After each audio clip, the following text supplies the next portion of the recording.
people. And if you're watching live, checking us out on YouTube, or listening on your favorite podcast provider, you are most definitely my people. Welcome to another episode of Botched, Bots, and Share Shots. I'm your host, a chef by trade and a mark by choice. I am the Will Gray, and joining me tonight is the reigning and defending CCW heavyweight champion. He is unpinned and undefeated. He is the violent gentleman, Miles Blackwell. Miles, thanks for coming on and chatting about some wrestling, brother. How are you? I am fantastic. Thank you for having me on once again. I'm excited to have you here and not interview format because I'm kind of curious to pick your brain on a couple things. Along for the ride with me and Miles is the host of Cage My IQ. He is our resident New Japan professor, the honorary oos of all things Botch Bots and Share Shots. He is Dirt Sheet Dan Bakley. Dan, welcome back, brother. How are you? Thanks for having me as always.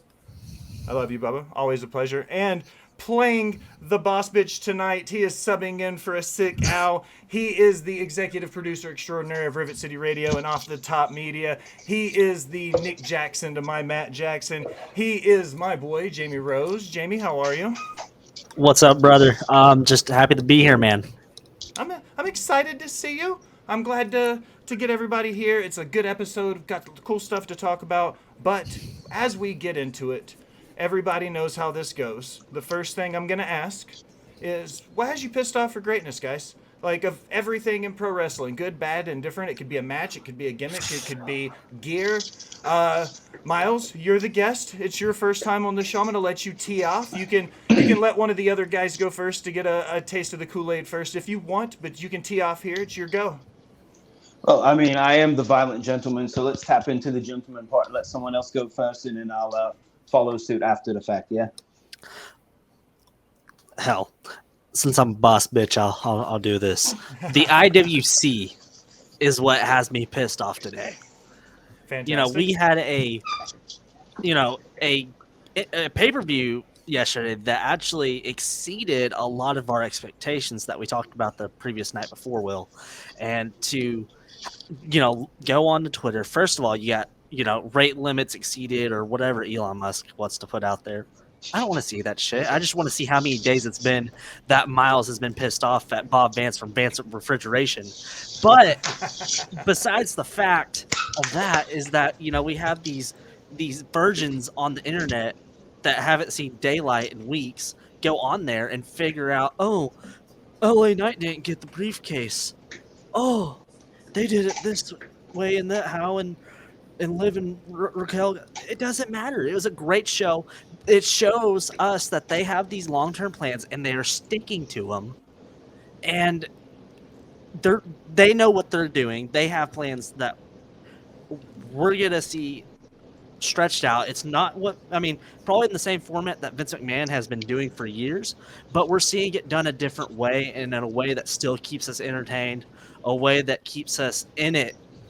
And let them cook because they have been cooking.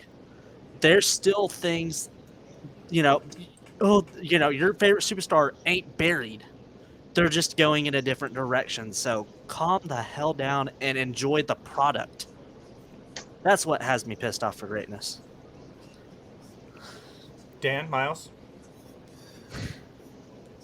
I'll go. This is a good thing, and this thing that I've been seeing the last few months. I'm liking the idea where all these companies are building new stars that, usually they'll stick to their status quo. They stick to who they can trust. But lately, you've been seeing a lot of new faces getting the recognition they deserve. You got New Japan. They decided that they were going to move up Sonata. He's doing a great job over there in Japan. The new look, new gimmick, new stable. I love it there. You got WWE. That looks like they're going to start pushing Damian Priest a little bit. He gets the Money in the Bank. Just that whole stable. They start out good, kick out Edge. Then they went on that kind of dry spell where you didn't know what was going on. But now everybody in that faction is kind of kicking on all cylinders. And then even AEW sticking with the four pillars, and even Orange Cassidy. I said Orange Cassidy, I feel like, is the heart and soul of AEW. He's the guy that drives it every week. He defends that belt every week. And I just you got the main faces that bring people there, but then you got these young talent that are keeping them there each week because you want to see new faces. And I love the fact that 2023, we're seeing a lot of new faces get recognized and get the work that they deserve after putting in all the hard work on the indies, on on the move up, and I like seeing that. I was happy with the New Japan call-ups, the new Three Musketeers. That was cool because Yeah. I didn't know about the original three until very recently because I didn't grow up watching New Japan. I was a WCW guy watching pro wrestling. So Japanese strong style was something I didn't come into later. So I think I understand and appreciate the importance of the declaration of the Three Musketeers, knowing what that means now. Miles, it's your turn. All right. So anyone who knows me knows that I've got a lot of names for myself, and the violent gentleman, the unpinned. I've got a lot of things. The one who scares Bob Vance. I've recently become the grumpiest wrestler on the indies, and so having said that, I've got two things that got me pissed off for greatness today. Number one's pretty simple. It's just I'm so sick of the tribalism, and I know that's something that everyone's talking about. No one has grabbed these lads by the shoulders and shook them and said, what do you think you're going to get out of this? I've got people that I defend and all that, and I got people that I support, but no one's sending me a gift basket. You know what I mean? So, right. Enjoy it for what it is. Competition breeds excellence. So if, some people were, a little bit heated about John Cena coming out mentioning the thing about WrestleMania in London. They're trying to up AEW with the Wembley thing. I mean, if people are reacting, if companies are reacting to each other, that means they're going to step up their game. And who wins? The fans win there. And they need to kind of get that through their heads, you know what I mean? That's number one. Number two is doing things. This is from a worker standpoint. When people do things in a match that they have never done or they cannot do, or it doesn't mesh with what their gimmick is. You had mentioned a gimmick situation a minute ago, and to be honest with you, I share a locker room with a bloke that in his last match threw what I might refer to as the absolute most shit European uppercut I've ever seen in my life. And there's two things that nobody throws stiffer than me on the indies, and that's a European uppercut and a lariat. And I swear to God, if he ever throws a lariat, I'm taking his head off in the locker room. And that's it. That's what's got me pissed off for greatness this week. Hell yeah. I've seen your lariat, so if you're pissed off, I don't want to be in the way. Semi's praising your tattoos in the chat, and a lot of people are saying truth and bingo. So knocked it out of the park. Fantastic. Mine is I've got to eat a little bit of crow, and I'm happy about it. Going into Money in the Bank Friday night on the prediction show, I was very lukewarm on it. I was like, I didn't feel like I'm an old man standing on my porch screaming to get off my lawn, but I'm under the idea that like Money in the Bank, to me personally, felt bigger when it was part of WrestleMania. Now that it's just a match on a card, I feel like some of the other stories overshadowed the importance of that match. Yes, Damian Priest got the tie-in to it. Yes, there was some cool stuff that happened, but I felt like Money in the Bank, the match meant more when it was part of WrestleMania and not just a match on a card. And I know that seems counterintuitive because it's just a match on a card both ways. But last night, there were so many other stories that kind of overshadowed it, and it seemed like, oh yeah, the Money in the Bank match was also part of the Money in the Bank pay-per-view.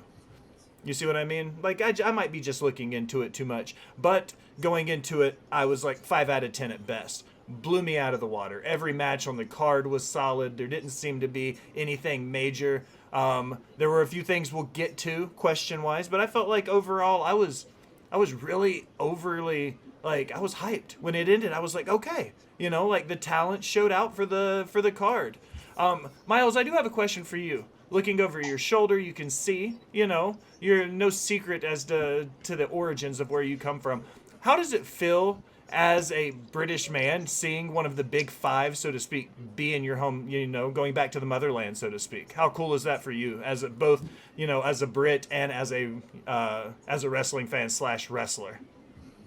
It's been so long that crowd has actually got a good show, and I think that John Cena said it best about, we haven't been here for a premium live event in so long, and this is not hometown pride or anything like that, but to have WrestleMania in the UK would be absolutely mega.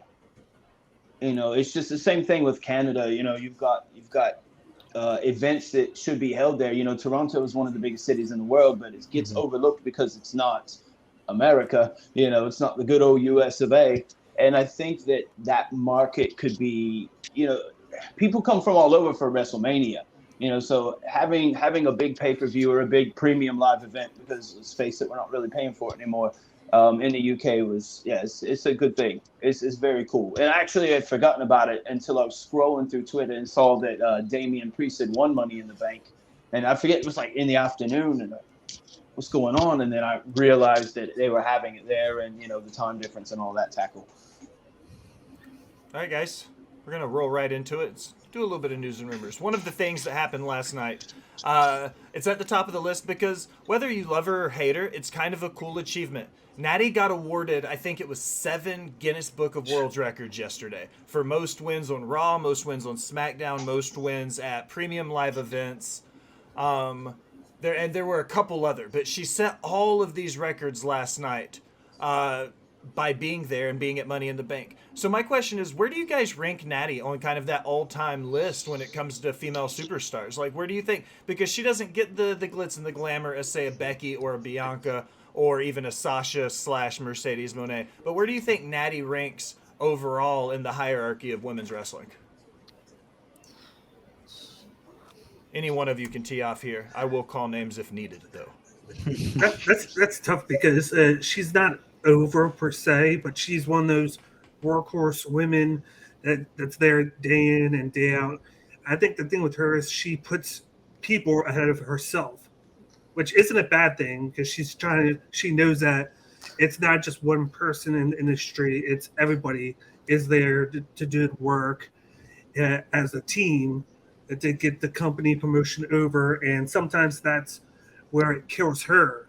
But I think everything that she's done from like an overall standpoint has been great. I just don't think she's like out of 1 to 10 scale. She's probably like a 6 or 7 because of it, because she's not as selfish as other people are, where she'll look to, like I said, help others before she goes to do herself, but then she still gets plenty of opportunities because of that, just not as much as other people will. It's like, I've liked her just for that. It's just that not a lot of people were gravitated to her because she's not getting TV every week. She's not pulling the brass ring, but she's still good enough in my eyes to where she is needed on that roster where she could be used, and she's there to help others out. She's like that coach within the roster that will help people out when they have questions here and there. Like, I'm down with her. I think she should be more selfish, though. She should do things for herself sometimes over just putting other people over. Allison in the chat said that she's a team player, so she's kind of echoing that same sentiment. Mm-hmm.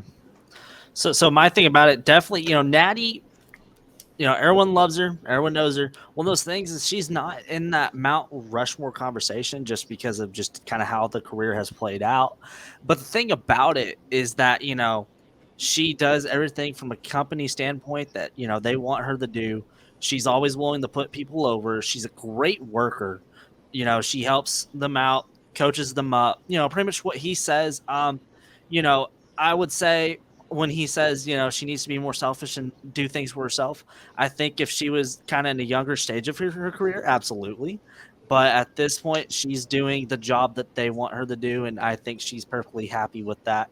I think she's definitely someone you want in your locker room, and she'll definitely be a player for years to come, as you've seen with Tyson Kidd, TJ Wilson, whatever you want to call him.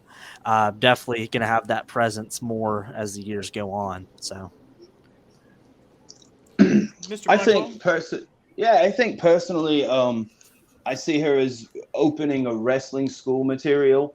I've never been a fan. To be honest with you, I've actually got her muted on Twitter so I don't have to see the rubbish that she posts.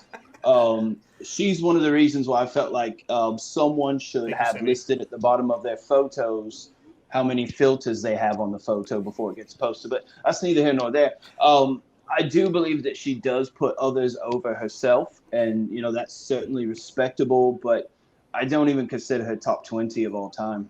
You know, when you consider, yeah, she might be top 20 WWE, but when you consider everywhere else and everything else that's existed, you know, she's that person that clocked in, clocked out, and worked for the company for 20, 25 some odd years, gets a plaque at the end of it, and thank you very much. And, you know, companies need people like that. So I do get it, but nah, man, not for me. Do we think Natty is the ultimate system quarterback for pro wrestling, where she's been as successful as she is because she's been part of the WWE machine? If she was outside of that machine, would she be anywhere close to as successful as she is? Any of you? I think if she was outside of that family, she wouldn't be as successful as she is. I can agree to that.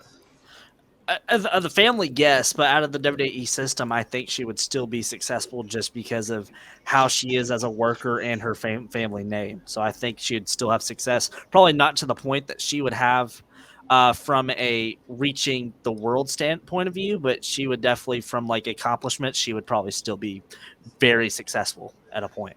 I think if she wasn't in WWE, she would have to break out the system mentality. She would have to be for herself, because when you go elsewhere, you kind of have to put yourself over. You got to build your brand and everything, and it would force her to go away from that and then go, in her eyes, just that first person view. Like, I got to think about myself. Our girl Semi says, I don't know if it wasn't for her family's name, she doesn't think they would have kept her this long. I kind of agree with that also. Like, I feel like there's been enough ebbs and flows in her career that she would have gotten future endeavors at some point or another, but because she's a Neidhart/Hart, she didn't. Correct.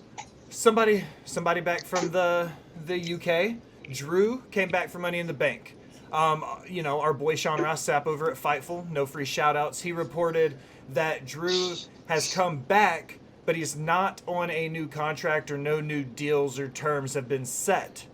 What do you guys think this means, like, kind of him being there? Is this a good sign? Is this just him getting the pop for being in the hometown? What do you think about Drew coming back onto the main land, you know, laying a claymore on Gunther and getting that hometown pop without a contract? Well, I'll keep it kind of short and sweet. It's a good faith sign from both WWE and from Drew, saying, hey, I'm willing to make this work if we can make it work. You know, I'll show up, I'll do the program with Gunther. You know, if we need to work a few things out, we could get to that point where we're going to work things out. But I know, probably from Drew's point of view as a worker, he wants to be there for the fans. He wants to be there for the company and say, hey, this is how I play ball. I'm going to play it like a man, because, you know, he seems like a legit, real nice guy outside of the business and in the business. So with that being said, he's probably like, okay, I'm down to play ball. Let's make some money while we can, and let's get to business, because and I think they will come up on a new deal once they figure out the terms of what programs and stuff they want to come up with later. But this is definitely a sign of good faith from both Drew and from WWE. Yeah, I think they had the same idea once they got down the road of what they wanted him to come back to. I just think he wants to see where it's going to go, what's going to develop, and see if it works for him. If it's going down the wrong path, maybe he doesn't resign, and then he just goes and finds out what works for him. Or maybe it works out better for him, and he sees, okay, they're utilizing me the way I want, and I will resign, because we just talked about Natalya being like the system quarterback. But you got Drew McIntyre. He's going to worry about himself. Like, he's a little bit of both. Like, he wants to work for the WWE because he knew that they gave him that second chance. But then at the same time, he knows that he has to think about himself. He has to think about what's best for Drew McIntyre in the future, and he's going to worry about that. So it's kind of like it works well for both sides right now. They haven't signed him, but he's back in the fold, and if everything works out well, he will sign. It's like that leap of faith thing by both sides. And I think that he wanted to get back before that UK tour, because he values that. He values working close to home, because he doesn't, from everything that I see, he doesn't get to go back that much, especially with the pandemic. I know he wasn't there for like 2 years. So any chance that he gets to work in Scotland, he wants to take advantage of it at all costs. He lives Yeah, I about 20 think minutes that from me in Nashville. Go ahead, Miles. no. By all means, after you. No. I was just saying he lives like 20 minutes from me in the city. Like his Oh, spot here in Tennessee is like 20 minutes from where I am. But go ahead. wow. No, I think it was a good move on both their parts to have that happen. So it's kind of a uh, was previously mentioned that he did kind of carry this during the Thunderdome era, and for that to be in front of a large crowd and say, "Hey, look at the pop that I got. Look what I got for you." I think him coming back without something being ready for him I mean, him wanting to come back having something ready for him. If someone says, "Hey, you want to come over to my house today?" and say, "What for?" I really don't know. I'm probably not going to make the trip.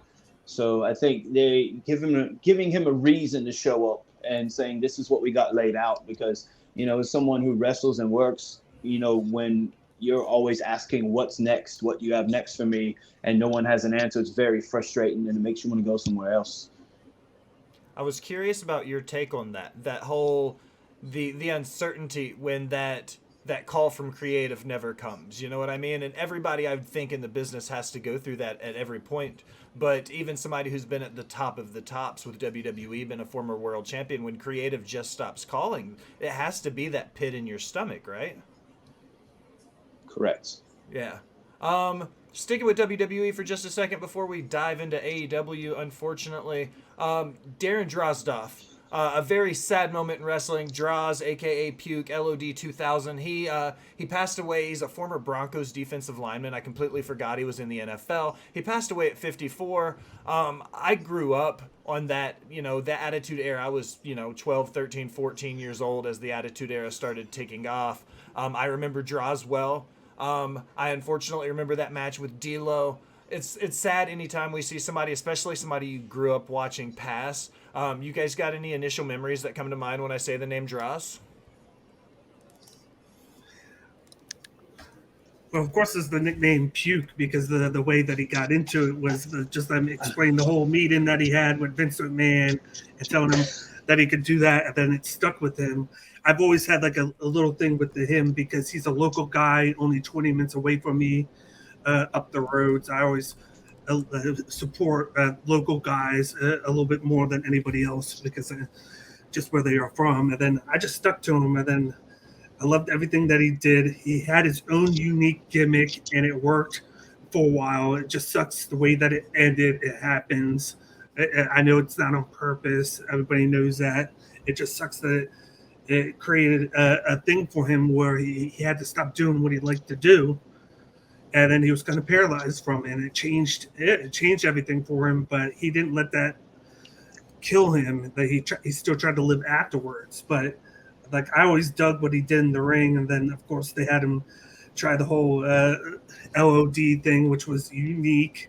It wasn't as great as, of course, the beginning, but he gave it a try, and it sort of worked in my opinion. But I always dug the guy from a gimmick standpoint.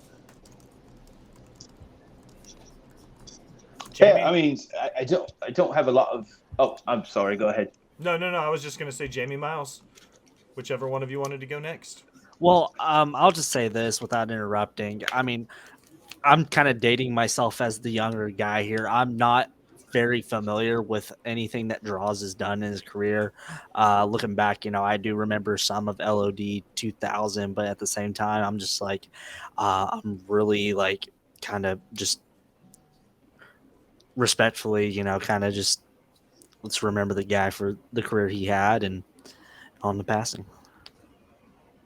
Yeah, I was about to say the exact same thing, man. I mean, I'm of age where I do remember him, but you kind of look at it as any time that you're forced to quit something and it's not on your own terms, it's always a tough pill to swallow. And from all accounts that I've read, he's always been a positive human being after the fact, even with this "there's no chance that you'll walk again" kind of situation. So thoughts go out to him and his family. And that's really all I've got to say about it.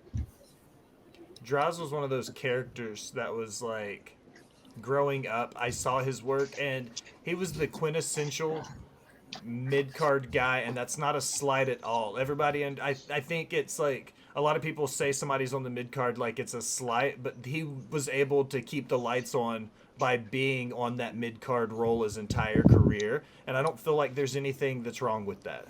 You know, he found success doing what he had to do to pay the bills, and I think that's what it means sometimes. Let's hit AEW a little bit before we dive into some Money in the Bank stuff. Jade Cargill won't be making an AEW return anytime soon. They put her on a graphic. Fans were like, is Jade coming back? Somebody tweeted, Jade, we miss you. Are you coming back soon? Jade Cargill's just straight answer on Twitter. No. Do you think she earned the time off? Like, from that ridiculous TBS title run, she pretty much, she helped give some shine to some indie talent from city to city. She defended it weekly on TV. Some people had some back and forth about what they thought about her title run. Do you think she's earned the time to be off TV? She's earned a break? I believe she has. I mean, I'm one of those people that was actually, a fan of the title reign. Eventually, it did get to the point where it was too long because, she is green still, and she's beating these girls, But Goldberg was green too at that point too. We also got to think about that. Okay. But I think, for the amount of time that she did have the title, the amount of time she's been doing this week in, week out, and beating other green girls, I'll say it that way. Yeah, she's definitely deserved the time off. That's the thing, if you work for a company, it doesn't matter if you're really, sometimes, the person that does bad at their job at work, still gets the time off too. They get allotted the amount of time when you're working full time and you're probably under the union. So why doesn't she get the same kind of ordeal? Yeah, I've been hot and cold on her, but at the end of the day, she was somebody that was brought in with almost no experience, and she's done a great job with it, with what she's done the last year and a half, and knowing what she's done. She's been she was a champion for over a year. She could use that time off and then just put that into training and making herself better. It doesn't mean because she's taking time off means she's just gonna put up and not do anything. She's gonna put the work in to come back a better wrestler, be able to put on longer matches. It's just that from what she did in the beginning, it was just a great job for being so green and so new to the business. Allison brings up a good point that she's a beast and she has improved a ton over the short amount of time she's been in the business. And she's worked really hard. And I absolutely agree with Alice. Yeah. Yeah, just to co-sign, like any job that you have, everybody needs some time off. And, unfortunately, this business, it takes a lot of wear and tear on you, and it takes a lot on you, a big toll on you mentally as well. And, for those who, who don't like her and, they choose to heckle her and, your match is my bathroom break, that sort of thing.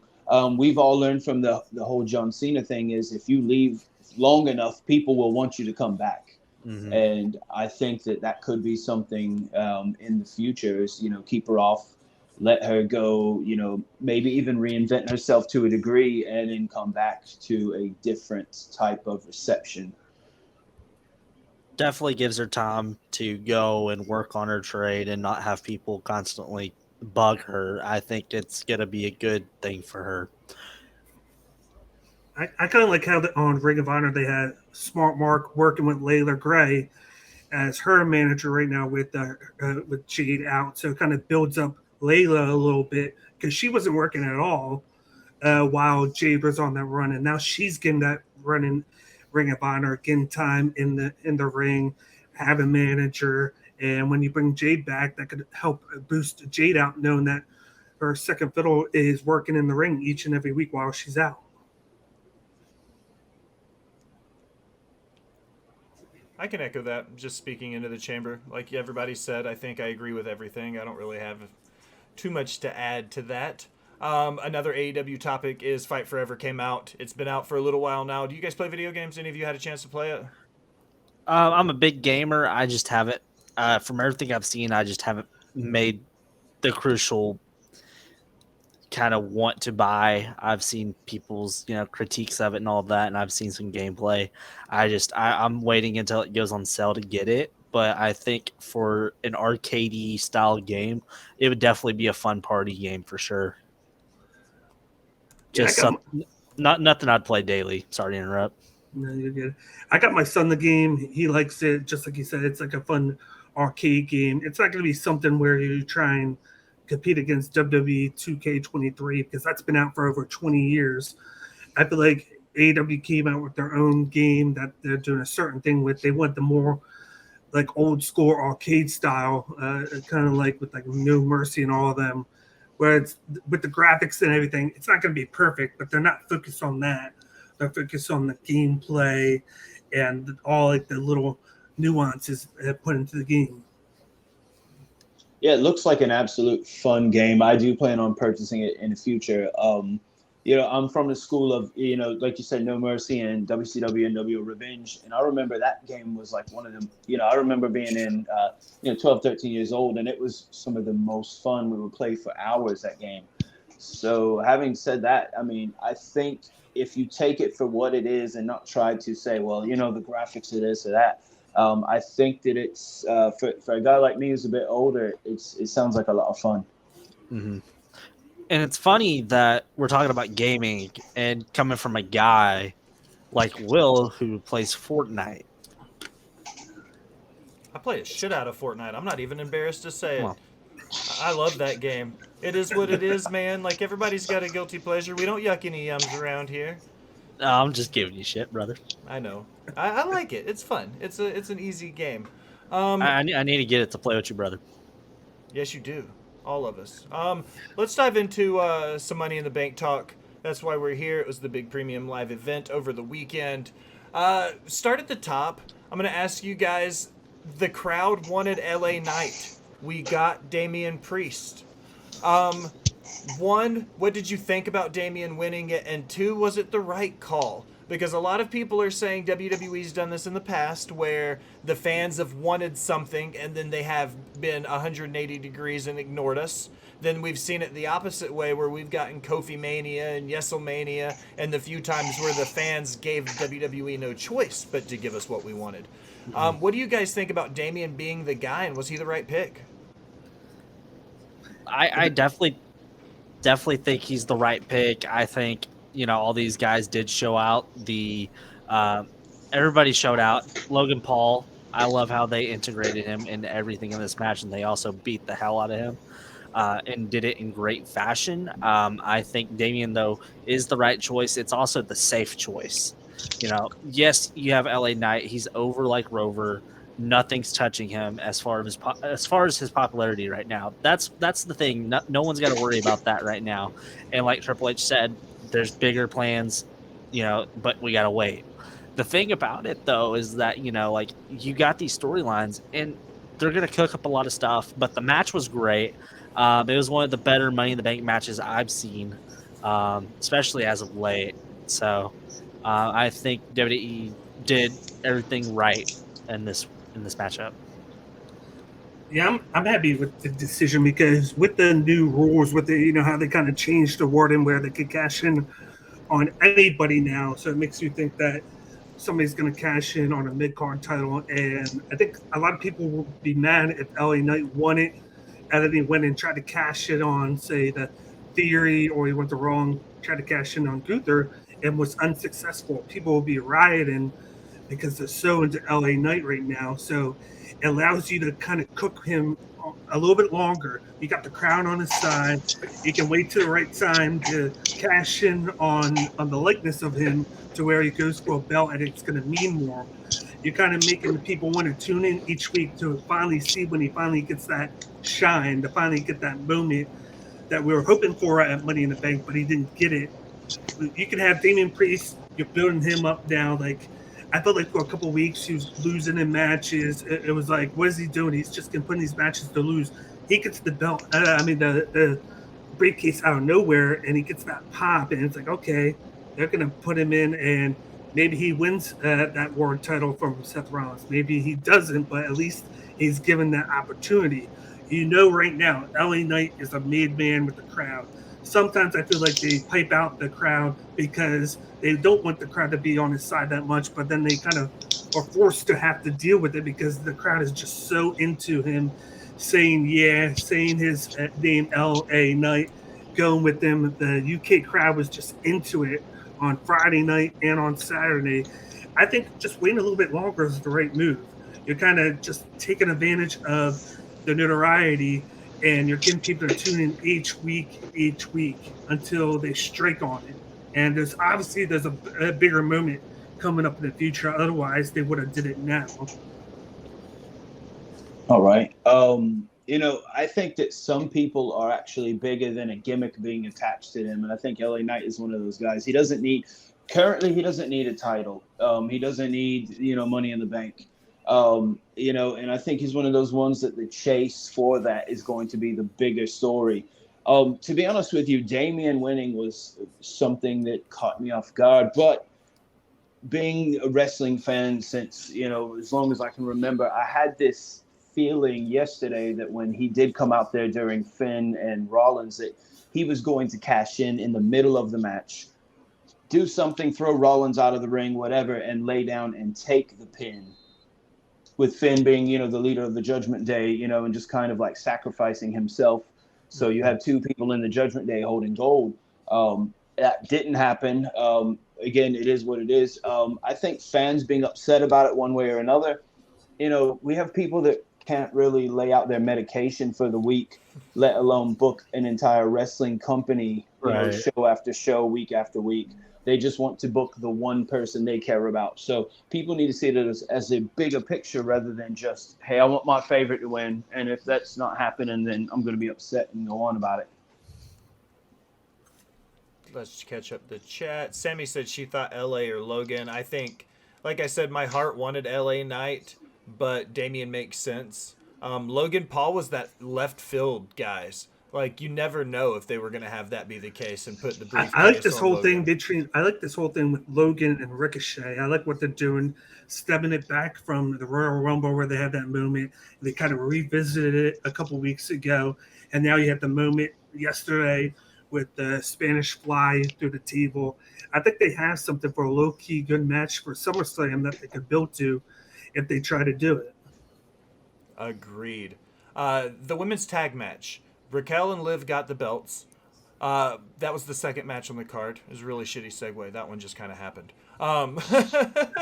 Ronda match. It was a quality match, but I think the biggest takeaway from that match was the Shayna turn on Ronda. It was reported afterwards that Ronda has a hard out on her WWE contract. So we see the end is near because she said the last thing she wanted to do was have a Shayna feud. So the Shayna turn on Ronda leads us to believe that we're going to get that Ronda-Shayna build to SummerSlam. My mind immediately said, give us a Lion's Den match. Give us a Fight Pit match. Let these women go. Because if there's two people that we know can have a shoot and not hurt each other, it's going to be these two. They've trained together for years. Let them go for a few minutes in the Fight Pit. How do you guys feel about Ronda and Shayna going into SummerSlam? I think they wanted to wait a little bit to do this. I think it was supposed to be a longer build as champions, but then once I saw Amanda Nunes retire from the UFC and then that lack of star power in that women's locker room in the UFC, I feel like she's getting calls from Dana White, and it's kind of funny knowing that merger is supposed to be complete any day now. So it's like you got the UFC and WWE under one entity. And she's kind of stuck in the middle where she's with WWE, but she's probably getting calls from Dana White like, come back. I want you to be that face of the UFC again, where she'll make money, more money. She's that number one woman in that locker room, where right now she's just another woman on the WWE roster.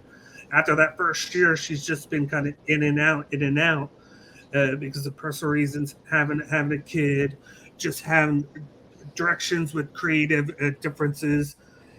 I feel like that's why they had to push this a little bit sooner. And at least if she's going to leave, she's going to put over one of her best friends at the end of it, be able to put her over, because Shayna Baszler is the wrestler I've been into. I've loved her in NXT. She has that grunge style. She brings that MMA style to NXT and WWE. And for some reason, after that major run in NXT, she's just not got that push except for last year when she had a shot at the championship, I believe, in Scotland. Yeah, in Scotland, Clash at the Castle. And since then, she's just been kind of like a mid card a woman going for like their tag titles. But I feel like she could go in next month, have that feud with Ronda Rousey, get put over, and now kind of shoot her up to the main card scene where she should be, I feel like. And then Ronda can either stay or she can leave to the UFC if she wants to go back. But I think this is just a way of a friend putting over another friend. I think if you're saying she's going to go back to UFC, I think that'd be the worst decision for her because she hasn't fought competitively in a long time. She's going to step in the octagon and get her shit rocked. So I don't see that happening at all. What I do see is that Ronda just wants to go and be a celebrity and maybe hang out on the farm with her husband. And she's done with the politics and crap with pro wrestling. And she wants to have that last feud with her friend, duke it out, and be done with the business because she ain't even a fan of the business anyways. So with that being said, I think the Lions Den would be the best thing to do. You know, with that merger, you know, you could probably pull some celebrity involvement from the UFC though. Maybe get Cormier back, maybe, you know, get one of those old female fighters, you know, back there. But with that, you know, to have some involvement with that because there is a relationship there now. But other than that, yeah, I do see Ronda, you know, wrapping it up and seeing after that they'll definitely push Shayna to the way that Triple H has been wanting to push Shayna. But other than that, get her going back to UFC, she'll get her shit rocked, and it'll be hilarious. Shayna in NXT was booked amazingly, and you know, to echo what was already said, once she got called up to the main roster, they really just didn't do with her what they should have. And so, you know, a couple things. Yeah, your last match being against your best friend, great. I don't see her going back to UFC mainly because Ronda has, I think, learned her lesson because we're talking about someone that when she lost the second fight, she quit. I'm not going back. I'm done. Just the mere thought of her losing made her quit. No matter what anyone says, that's exactly what happened. She's made her money. WWE has paid her unbelievable amounts of money. So she's at that stage where she can just, you know, coast at this point. And you know what? You have a child. You want to be around for that child. It is what it is. I, for one, would be very happy to see her leave and never come back. Mm-hmm. Not a Ronda person either. 1,000%. Not at all. No. Mm-hmm. Wasn't when she first came in. I'm not a Ronda person now. Nothing. Lots of sentiment that, you know, she's going to get her ass whipped if she goes back. Dad Hat's here. Hey, Dad Hat. Noob. Thanks for stopping by, everybody. Yeah, she has that attitude to where it's like she's trying to fight against people and she doesn't get away. She did it when she left the judo championships, went to UFC, and they kind of booked her the same way in the UFC that the UFC booked Brock Lesnar, and Brock Lesnar was more not fortunate. He was more generous with it. He was glad to do business with the UFC, and then he talks about how he's glad to be with the WWE, get the opportunities the second time around where he can do and say whenever he wants to appear and not appear, because of course he gets paid to do so. But like I look at both of them and I see two different scenarios where one's working and one's not working, and they both have different attitudes towards it. Dad Hat said he's going to send me a Ronda Funko Pop. I said I'd display it proudly for him. It would be a good gift. I'd put it up there with my, you know, my dude love. Yeah, I'm just not a Ronda guy. She makes me feel yucky as a wrestling fan. Just not my cup of tea. Io Shirai, you know, the women's Money in the Bank match. Do you think the women showed out? Was the women's Money in the Bank match better than the men's Money in the Bank match? And do you think Io was the right pick? I will say this: y'all were giving me shit for saying thank you, Trish, and all this on the prediction show, but Trish was the general of that match. She came in there and she showed out. She showed at 40-something years old that she could still do it at a high level. which I've been actually critical of her and Lita and Becky, even for that WrestleMania match and all that, because the work was sloppy there.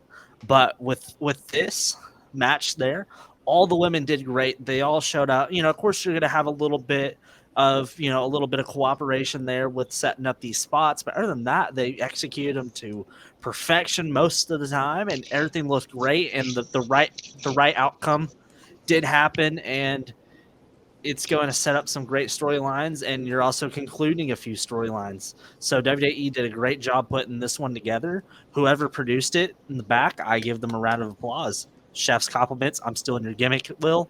Anyways, with that, yeah. Talk about the symbolism in the ending of the match, having Io climb over uh, Becky and Bailey as she's going to the top while they're handcuffed to each other to grab the briefcase, going over to the stars of the match to get herself over and grab that briefcase to get her shine there. I loved that ending. I thought it was very unique, never been done in that match, and just put the shine on her. She has the briefcase now.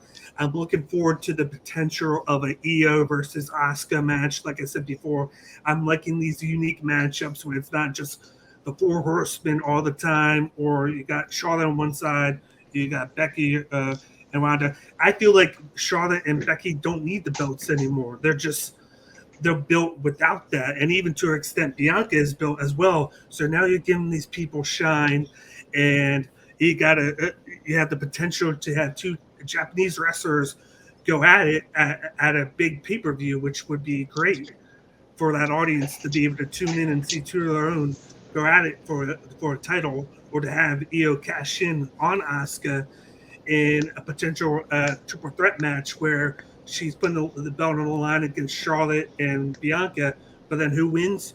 Io, because she comes out and cashes in at the end of the match to steal the title from all three of them. There's an old saying regarding when Andre the Giant has been slammed before that WrestleMania, and it was, if it happened outside of this, it didn't happen. The WWE has brainwashed or made people feel that way. So there's a lot of people that have not seen what Io is capable of from the days in Japan. Number one. Number two, talking about her cashing in on someone. One of the best matches that I've ever seen live was Io versus Rhea at a small armory in Jacksonville, Florida. And I've actually got pictures. I'll send them to you after this is over. And they put on a hell of a show. So the simple fact is that Io is not doesn't have the charisma that some people are looking for. But it's because they haven't seen her, have the chains taken off of her like she did in NXT and at some of those smaller house shows. So I'm all for it. I think that having her do it, and the same thing with Damian Priest, is people who you were not expecting to winning makes you not get lazy when watching wrestling anymore. I love that. Because both of these guys were my second picks. Neither were my number one picks, but both of them winning. I'm like, I could get behind this because they're new. You know what I mean? Damian needs that push. Io needs that push. It's not just another person, just another cog in the machine. Both these guys, I feel like, deserve it. So I could 100% get behind it makes me want to go back and watch her time in Stardom because of how well she did there, and kind of watch her in her past to get an idea. Because, of course, as most of us, we started watching her in NXT and then do that gimmick change from a face to a heel, and then the new look and new attire and everything. And we're like, okay, we know her from there, but we don't know exactly how she was in Stardom, where she was a big deal over there. And she was in a group there, and she worked with a lot of people already in both AEW and WWE, and she put on great matches, and that's how she got recognized. And it just makes me want to watch that product because it seems like Stardom is putting out a lot more women in the last couple of years than we're used to seeing. Mm-hmm. Agreed. And Damian's another one of those guys talking about Io. If you look at the credentials and his workload, TNA, Ring of Honor, Impact, and I put them both because he worked in both places before the name change. Thanks for the follow, Jody. But he's been in so many places and he worked for so many top promotions. PWG, all the indie sweethearts, Limitless. He came from the Monster Factory. Like, there was so much about Damian before Damian Priest became Damian Priest. And EO, I feel like, is the exact same way. I remember watching, because I only lived like 20 minutes away from the Monster Factory. And I remember back when I went to a show, seeing Matt Riddle. And it brings back memories because I'm like, damn, it seems so long ago, but it really wasn't. I love Damian Priest. Neither were my number one picks for my predictions, but my predictions were shit anyways. Apparently, I don't even watch wrestling. Seth won. Nobody really. That was one of those, like, it was a great match. 100%. I've never watched wrestling a day in my life. Damian came out. Does anybody have any, like, huge oh shit moments from the Seth Finn match? We knew it was going to be a 5-star banger. We got a 5-star banger. Like, other than the Damian shenanigans towards the end and the dissension and Judgment Day, was there anything else that we need to write home about from that match? I mean, it was a great match, but kind of with you on that kind of status quo from the shenanigans point of view. You knew what you were going to get going into that, right? Yeah. Correct. This is where we're going to kind of branch out, because obviously the main event, the Usos, the Civil War, all of that. I'm going to ask you guys a couple questions before we get ready to wrap it up, because there's so many great moments and matches and everything. We would spend hours talking about that. So I'm going to start with one question. The first one being, in your opinion, what was the match of the night for Money in the Bank? I would have to go with the Civil War because of all the nuances put into the match from the past, like when you had like the kick out of Jay to Roman and he low blowed him. That was actually a throwback from when they wrestled at, I think, Night of Champions, where Roman did it to him, and that's what he did. He low blowed him and got out at the 2.5 mark, and then they did a throwback again to where he did the top rope splash. That's how Roman Reigns beat him in the very first match on the main roster. His first loss was Jay doing that to him in like I think a 5-on-5 match, I believe it was, or 5-on-3, and that's how he got pinned there. So they brought back a lot of past things to kind of bring back to the present, and just the way that Roman was selling for him, just the way that he was reacting to the crowd, telling them that he doesn't want to be here, the UK is dumb, and he was telling them sit down, and then they were like, all the UK crowd was standing up, just going after Roman, just everything part of the match, just like how they were able to keep it going a little bit longer. And it was like, even though he's the guy, like he's putting people in seats there, he's selling, he still wanted to put over his cousins. They've been on kind of like that losing streak, and this kind of instantly shoots them back up because they beat Roman Reigns in a match the first time he's got pinned in 3.5 years. This is a big deal. It instantly shoots them back up to stardom. You kind of now forget that they were on a losing streak going into this because of what they just did. Yeah, for me, the match of the night, Will, please indulge me, was the Gunther versus Riddle match for the IC Championship. For the Intercontinental Championship, I will say, I'm not the huge. You got to give him when it comes to the in-ring work. He could go out there. He could work. Gunther laid down the law during this match. And you also saw the return of Drew McIntyre that we talked about. With that being said, they did everything that was needed out of this match. The comeback attempt was cut off by Gunther several times, and they focused on a body part, which is always great to see in a wrestling match. So, they're setting up, obviously Drew versus Gunther, and this is going to be good. It probably could have been on a Monday Night Raw, but with that being said, that was a great match, and I just had to do it to you, Will. I'm not mad. I'm just disappointed, Jamey Rose.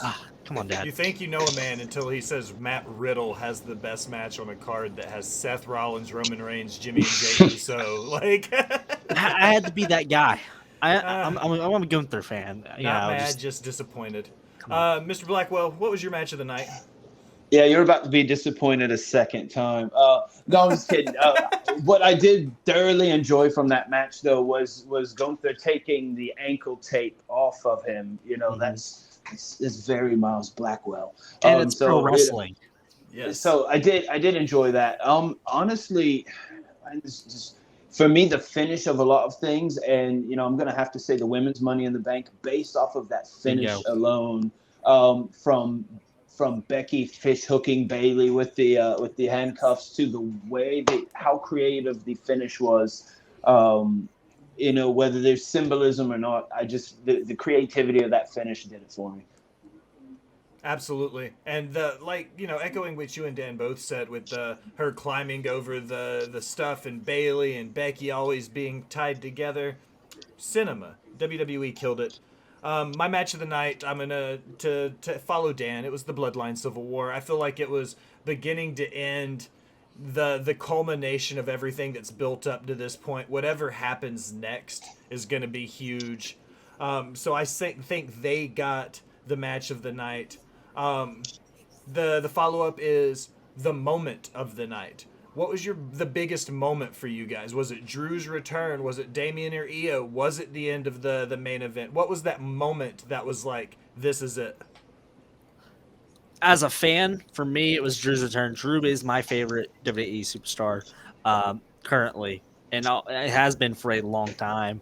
But as a whole, the Damian winning it, because that definitely plays a part in a lot of things, and they can go so many directions with it, and it also puts just another kink in that Judgment Day hole right there. So that's definitely the moment of the night for me. I'm going to throw a spin on this and go different, and I'm going to go Cody walking out and then getting the crowd to do the whoa, and then them just going crazy. Like, they just pop so hard for him, and he doesn't have to do anything. He just has to go there and go like this. And then he's just like, boom. Like, in AEW, everybody was against this guy because he was going against the grain, not letting himself challenge for a title. He comes over here, he just has to focus on wrestling, and that's it. And he just gets it. The crowd gets it. He's just put over. Me and JD have the nickname for him, Mr. Adversity, because he had him going through adversity after losing the Roman to get back to that point. And he's building this arc to getting back to that spot to where he can challenge for the championship and finally getting the one thing that his dad has never got, and that's the title. And this is just the arc to that. And the fans are just popping over it. And I was like, that's probably the loudest I've ever heard a crowd do that. They've been doing it loud, but the UK crowd topped anything with it. I'll also say this, when we eventually get the Roman Reigns and Cody Rhodes program, when there's a interview segment with, say, Cody Rhodes and or Paul Heyman, we need Brandy to go out there and be like, who told you it was open mic night, bitch? Brandy Rose, I don't want her anywhere near my television screen in No. any capacity. That's Pop.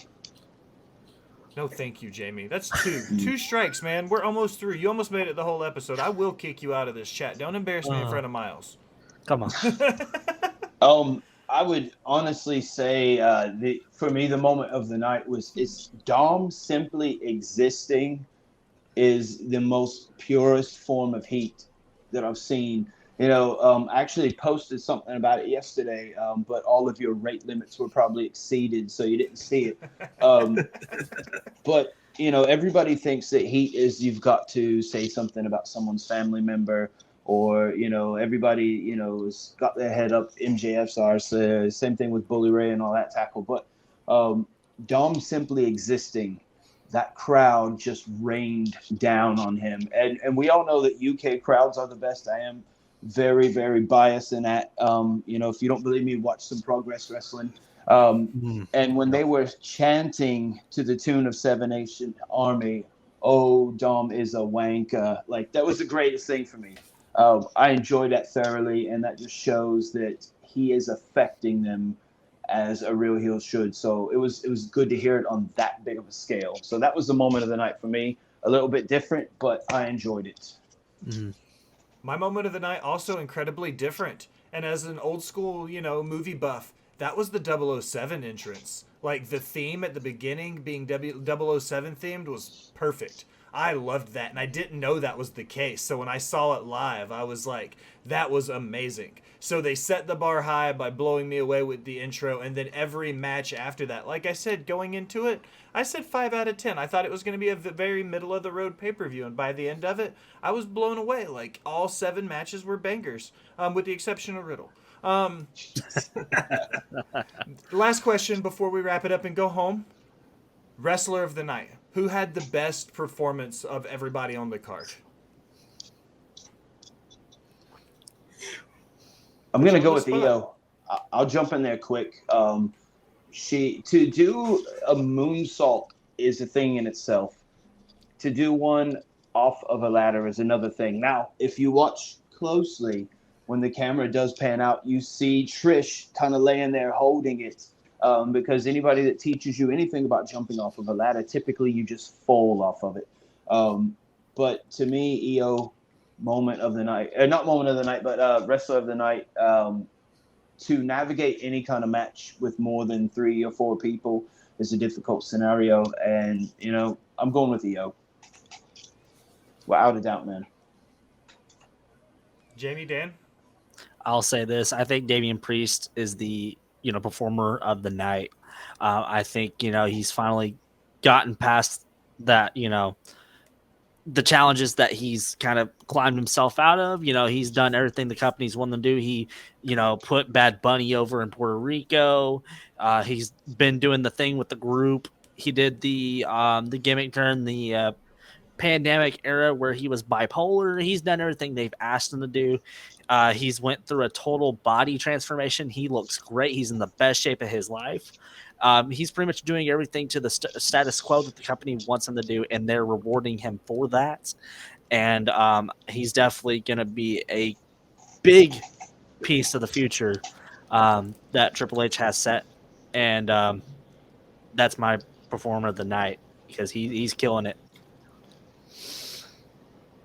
I'm going to go with the guy that, even though he lost, Solo Sikoa, I was very impressed with him, the way he sold everything. He was kind of instrumental in the whole match because you saw the points where you got Roman Reigns looking like he's getting frustrated. He's about to go nuts because he didn't get the pin. And then you got Solo look at him, and he's like, it's just the looks that he gives you. He's just like, he's putting a hole into Roman Reigns, and he's like, I'm getting them now. And then he starts beating them, and then you see Roman look at it, and he's like, okay, let's get up and get him. It's just the moves that he does. It reminds you of Umaga all day. Just everything with the Simone spike. I thought that motion where they did the Simone spike spear combination was great. Just the way he used just everything in the match. Like, he would take a move, but then give it. And then just at the end, it was kind of like small where they double kicked Roman, but then they did it to Solo, and then he kind of went down and it stayed out of the picture. But then he was controlling Roman during the match. It makes you think, like, at the end of the day, maybe Solo's the guy that does beat Roman. Maybe he is the guy to take the titles off of him, or he finally turns on Roman and he goes with the Usos and he becomes the tribal chief. I like how they said that on Friday, where they're like, we're going to kick you out now. And you know what? We're going to name him the tribal chief. It was like, even though what he's done has been kind of worse because he's our brother, we expect it from you. We don't expect it from him. And like, we're going to trust him at the end of the day, because at the end of the day, he's going to wake up and realize he needs to come back with us. So even though he lost the match, I still think the little nuances and everything he did was just a tremendous job. And he's only been on the roster for less than a year. And he was not the one to eat the pin. True. They chose to give that to Roman. My wrestler of the night, I'm gonna go with Roman, the tandem to your Solo, for a lot of the same reasons. The way he sold everything that happened from beginning to end of the match, taking the pin, and it's the small nuances, and it pulls the curtain back and it shows it. But like, even him telling Jay that he loves him during the pin, and God bless 4K cameras and mics for being able to get that quality of stuff, because that definitely wasn't around in the 60s. But like, the realness of Roman and what he put into being the head of the table and everything building up to him eating that first pin in 3 years or whatever. Like, I can imagine emotionally how he feels today. You know what I mean? Like, everything he's built up to who he is came to a crashing halt last night. So mad props to Roman for putting everything that he had on the line. So I'll finally give 3 years later the head of the table his roses. Roman was the wrestler of the night. All right, gentlemen, we did it. We made it. It's that point. We did all the damage we could do. But before I let you off the hook, I'm going to give you guys a chance. Miles, tell everybody where to find you. Plug yourself, your socials, what you've got coming up with CCW, anything you want to tell us about, man. Okay, fantastic. Socials, Twitter at VG, that's Violent Gentleman _ Blackwell. It seems like this Twitter business has been sorted out, so I will be deleting my Instagram tomorrow. But I do have a studio taping Saturday. It is what we call Wrestle Bash season, which is for CCW. It's like their WrestleMania. It's in August 19th at Eagles View Academy in Jacksonville, Florida. Fun fact is I have never walked out of that building without a title around my waist. So, I plan on doing that as well. Walking in the champion, walking out the champion. Nothing's going to change. I am the constant. I always love when our paths cross, my friend. Always a good time. Always a pleasure. Dirt Sheet Dan, you're up. You can find me on Twitter at CageIQ. Of course, I put out all my content every Wednesday at 5 p.m. Eastern. You can find that on Twitter, Instagram, YouTube. You can also find me on the Bloodline Entertainment Network. We got new merch out now, so all you got to do is go to BloodlineEntertainmentNetwork.com to check that out under merch. You can check out all the different podcasts that we have on there. And we just did a watch along last night. We didn't do it live because we all, of course, have lives during the day. So we actually went on social media blackout during the day, and then we all watched it for the first time last night and did a watch along on that. So you can check that out on the Bloodline Entertainment Network YouTube channel. And we got a podcast that comes on every day of the week. So you can check out anything. We got sports, we got MMA, we got wrestling, which is the primetime thing on there. We got some interviews coming out in the future. So definitely check out all the content on there and on at CageIQ on Twitter. Love your content. Jamey Rose, what's new and exciting over on Off the Top? Well, a lot of exciting stuff over at Off the Top. You can find me at your local wrestling event or at the nearest concert venue. If not, maybe your mom's house or over at Off the Top Wrestling, Off the Top Media over at Twitch, YouTube, all the other dealings. Mondays and Fridays after the shows. And with all that being said, also Off the Top is part of Rivet City Radio family, so you're going to see a lot of me around. With that being said, I just want to thank you guys for having me on. I'm really honored to be a part of this. So, Well, hey, I'm down with that party. Party at Jamie's mom's house. I'm not sure where Miles went. I'm sure he'll hop back on in a second. He just sent me a message. Totally didn't mean to drop. Sorry.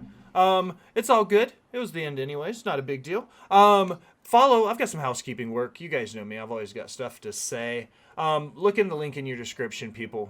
Merch in bio. Angry Lemonade. Check our stuff out there. They're a lot of fun. He's a great guy. Small business. Give him props. Link in bio. Merch. Amazon Prime. If you have the Amazon Prime, whether you know this or not, you get an Amazon subscription that comes along with that, along with your Amazon Prime subscription. Give us that. Give us the Off the Top. Give it to somebody because we all know Jeff Bezos has too much bloody money as it is. Join the Discord. That's also the link in the bio. Check that out for everything you need there. It's a direct line to all of us at Off the Top and Botch Bots and Chair Shots. My shout outs follow It's Creation World, follow the Bloodline Entertainment Network, follow Wrestle Talk Wolfpack, World Championship Wreckage, Jaxbo, Sammy, and the Uncensored Podcast. Follow all my friends, people. It's super easy. Gentlemen, thanks for stopping by and chatting about some wrestling with me. But now, as we close another man. Absolutely. Now, as we close another episode of Botched and Share Shots, take a minute. Thank you for listening. Remind you to go wherever you do anything on the internet. Like, follow, subscribe, unsubscribe, then subscribe again. Leave a comment telling me how great I am or how terrible I sound. Either way, it helps the algorithm and helps find new listeners. If you're feeling really generous to be one of the VIP people, head over to patreon.com and donate to the Rivet City Radio Podcast Network. You get some fantastic swag. We get some fantastic guests. It's a win-win for the violent gentleman Miles Blackwell, for Dirt Sheet Dan Bakley, and for my boy Jamey Rose. I am the Will Gray. Thanks for stopping by and listening, my people.